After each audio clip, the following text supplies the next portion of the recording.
the relationships that you build when you're a custom home builder or remodeler, it's really special. And I think as a business owner, we can talk about sometimes the negative emotions that we have to deal with. And it's not easy. I mean, building is not easy, but it is very rewarding and it is the emotion, while it does come sometimes at a price, there's also a part where that emotion comes with energy.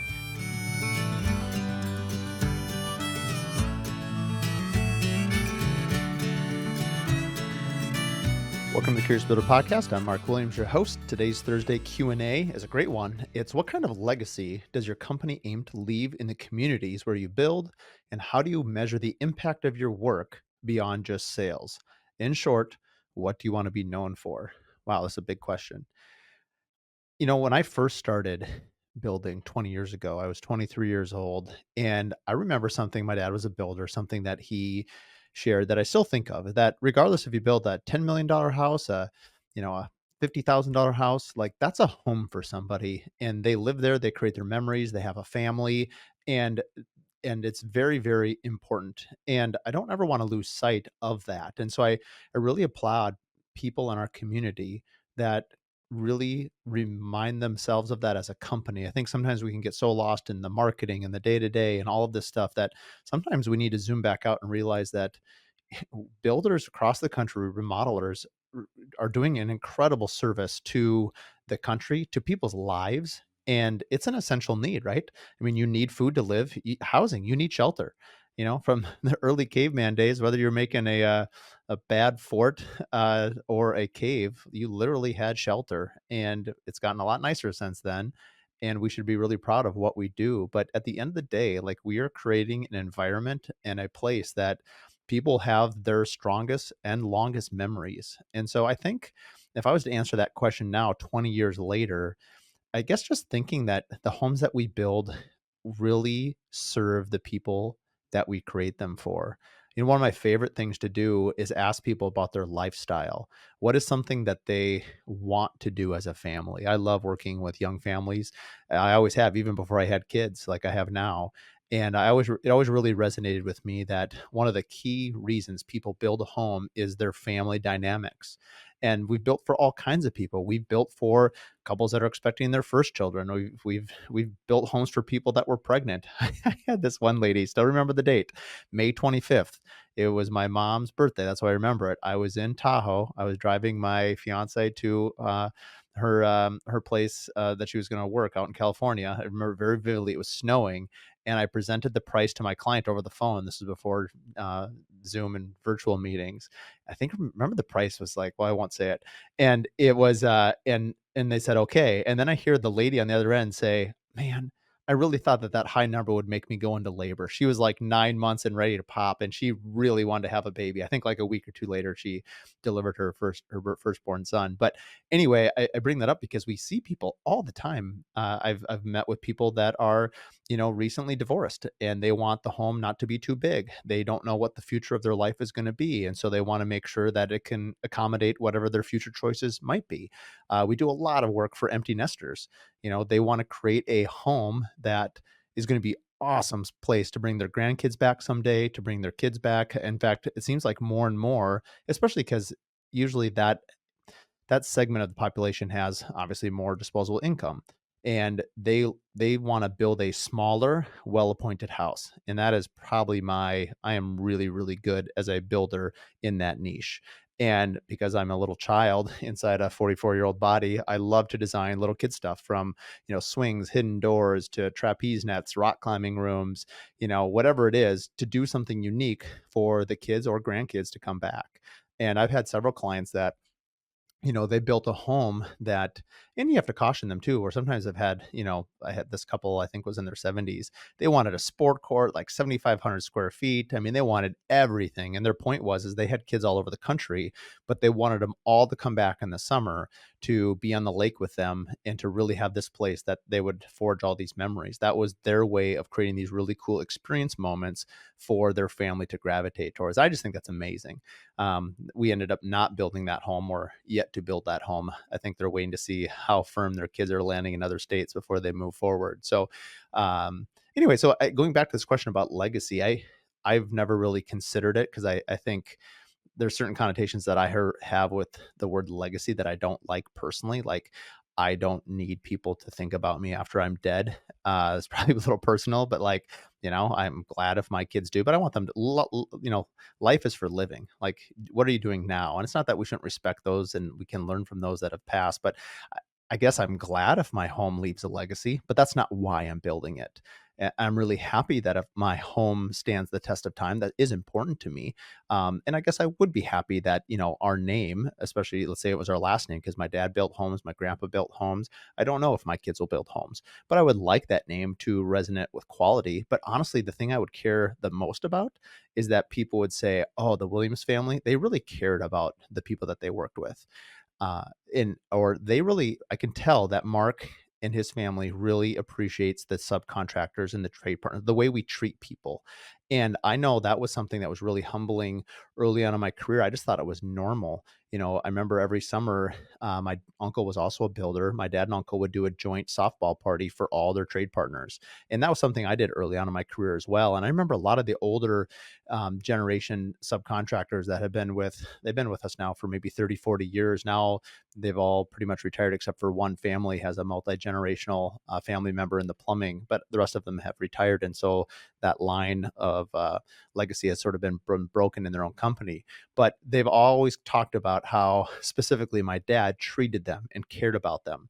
And I will say that left a huge impression on me as a young man, and even to this day, of how I treat people. And, I've spoken previously on the podcast that I learned a lot of business and I learned a lot of sales from my dad, who was a phenomenal builder.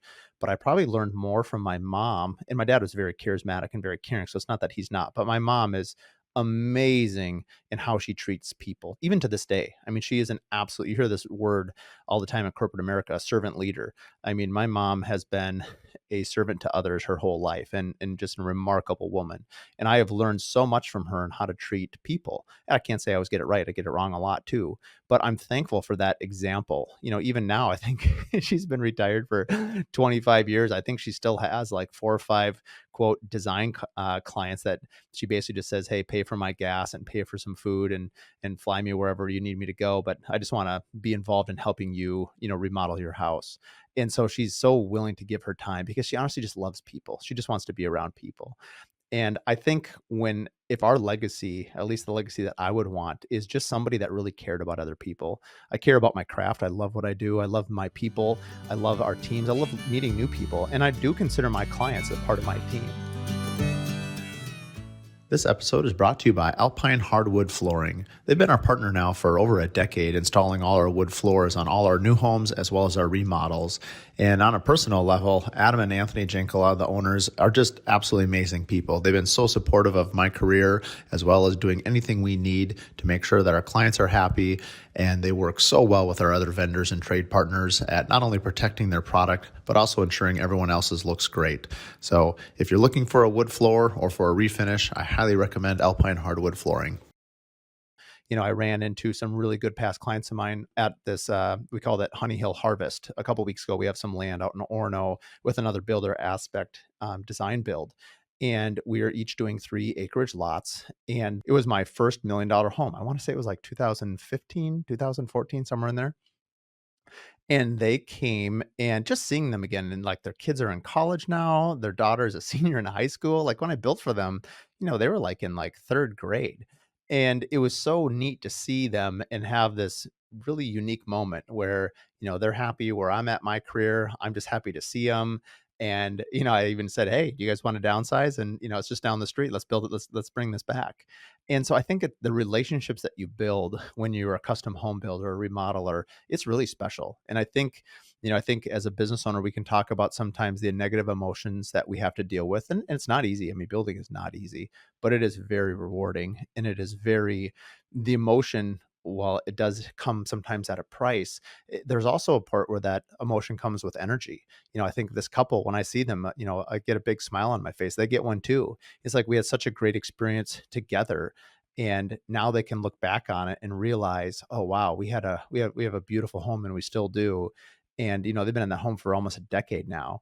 and we were just commenting jointly of just, how well that home has aged and held up. And that's really a testament to our trade partners. And so I guess I'm thankful for that type of legacy. I think maybe if I was younger, if someone had asked me this question to think about it, it'd be nice to have a clear, and I think for me, it's not something that I think my legacy or the thing that I strive to do is more in tune with who I am as a person and less of what I want to be as a company. And I think it's fine if your goal as a company is to do a certain thing and be known for that. Like I think that's great, and if that aligns with your personal values, on top of that, that's even better. I know some people that that's not really what they're trying to go for, but I think so many builders and remodelers and people in the trades, like their craft is their identity. Like there isn't a dual identity. They're kind of one and the same. And it's so much easier when it is. Sometimes the fallout of that is if you have so much of yourself wrapped up in your company, let's say it fails, like it goes bankrupt or something bad happens, you might be tempted to think, well, I'm not good or I'm bad or I did a poor job. None of those things might be true. You might fail. You might go bankrupt. In fact, I look back in 2009 or 10. I've spoken about this on the podcast previously too, where I asked my dad for some money. I think it was in 2009 or 10. I had rented out a model home I had tried to sell, couldn't sell it, rented it out, and I remember asking my dad for like $30,000, and he said no. And I was so relieved that he said no, by the way. And he said, if we can't fix the problem, you're just going to go bankrupt. And that's not the end of the world. And I remember like hearing that, like no 28-year-old kid wants to hear that being bankrupt is a good thing. But he basically said, like, understand like what is failure? Failure just means you failed. And he said, worst case scenario, you shut your company down, you move home, your mom makes you Swedish pancakes, and you live on the couch for a while. I'm like, hey, that sounds pretty good actually. And so I remember right after that, actually, it was like kind of like, you get rid of the safety net. And I feel like my career really took off after that moment, you kind of figure it out. And whether you figure it out or fail in some ways is irrelevant. I feel like in some ways I sort of failed in the moment, but succeeded overall. And so I think those moments of failure or those moments of where you're looking for success and you don't get it or it's different, I think that really informs the person you become, the company you become, and the legacy you leave. I think it's pretty easy, when things are going great, to be generous. So it's very easy to be patient when you have lots of patience. And I know as a parent, we're not always our best self. Late at night, you're tired, and maybe you're a little louder than you should be with your kids. But honestly, it translates to business too.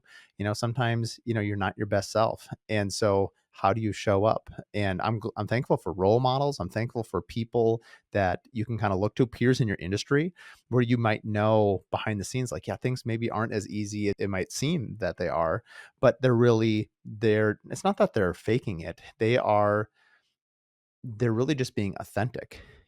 I think one of my best business friends, like Morgan Molitor, we had her on the podcast I think in January of last year, and she just talked about some really deep struggles that she had, mentally, physically, and as a really dark time in her life. And to see how far she's come since then is just marvelous and super encouraging. And so I think that's all kind of wrapped up into this legacy of who you want to be. And I think our community is super important. I think, when you have a community of like-minded people, it really inspires you to do better. One of the things that I love about the Parade of Homes here locally in Minnesota, it's I think it's in the 75th anniversary, which is the oldest in the country. It's really inspiring to have that continuity, to say, we're going to do it again. And when you've been sort of a countrywide leader in home tours, it makes you want to raise your level. I'm on the committee where we make we try to inform the Housing First, which is our local HBA, on changes that they can make and things they can do to become better. And I feel there's a certain part of, the building legacy of what it is to be a Minnesota builder that resides in that. And we want to make it better because when I'm done, like I want to keep going to that. When I'm a grandparent someday, hopefully, I want to take my grandkids to the Parade of Homes and be like, yeah, you know what, I've been going to the Parade of Homes for 50, 60, 70 years, however long it's been. And that's really unique. You're part of that for a short while. It's like you're being handed the baton on the 4x400 Olympic relay, and you have a short time to hold that baton. But then when it's time for you to give it up again. You hope that race continues to run. And I think legacy is like that. I think a lot of times we think of I think most of the time that question is like, what do we want to do with our legacy, like personally? But I sort of like the idea that we would have a legacy that would be beyond our company, more industry wide. And I pretty much obsessed with collaboration over competition. And again, another shout out to Morgan. She's the first person that kind of used that phrase with me. And now I feel like it's the bumper on my license plate wherever I drive. Even the reason I started the Curious Collectives, we've got, the Curious Builder Collective, Curious Design Collective, Curious Architect Collective. We're going to launch a Curious Trades Collective. We're going into other states. And the whole point is just bringing people together. And it wasn't my goal. It's not why I'm not thinking about this in terms of legacy. But if my legacy was, Mark was really good at bringing people together so they could be successful, like that would feel really cool. And that would just be great. I just want to, people say all the time, you can be an expert or you can be a guide. Like if I can guide people together and let them, create something really unique and I can somehow be a part of that, that's amazing. It's kind of like, you're not a piece of flint in this medieval analogy, but like, two pieces of flint knocking together to create a spark and then a fire grows. If you're at the campfire, you're around all these sparks, you're around all this flame of ingenuity and creativity, and it's super contagious and it's incredibly inspiring. And I feel for me personally, it's kind of what's going to give me, the energy over the back 40, as they say, for the next 20 years, God willing, for health and all those things, I'll build for another 20 years. And I don't think I could do it without kind of what's happened over the last year and this really significant impact of working with other builders. Even here locally, again, shout out to Tom and Sean from Aspect. They approached me and said, hey, we'd love to partner with you on this Honey Hill, this 6-lot development up in Orono. And that's been really fun as a small 3-person, 4-person company to work with another company where it's almost like they're your company too. I just feel like there's so many of these little small building companies that we don't really, sometimes it feels like we're all alone, like we're the only person, we're like a silo in a field. And here we are surrounded by a ton of other silos. So knock down the walls, talk to your neighbor, and it turns out we can do a lot of work together. And so I've really enjoyed where our industry has gone recently with working together. And yeah, you can have competition and that's fine, but I think understanding, like, you're sort of excited when they do well and they're excited when you do well. And I think that type of camaraderie makes you feel like you're part of the same team. And I think that would just be a really great legacy to be a part of. And if I somehow have an ability to sort of help guide it as well, then that would be really, really inspiring. Thanks for listening to the Curious Builder podcast. If you like what you listen to, please give us a 5-star rating and write us a review. It really means a lot. It's a great way for us to just understand what you like about the podcast and what we can keep doing. So like and review, and please share with your friends and family. Find out more at curiousbuilderpodcast.com.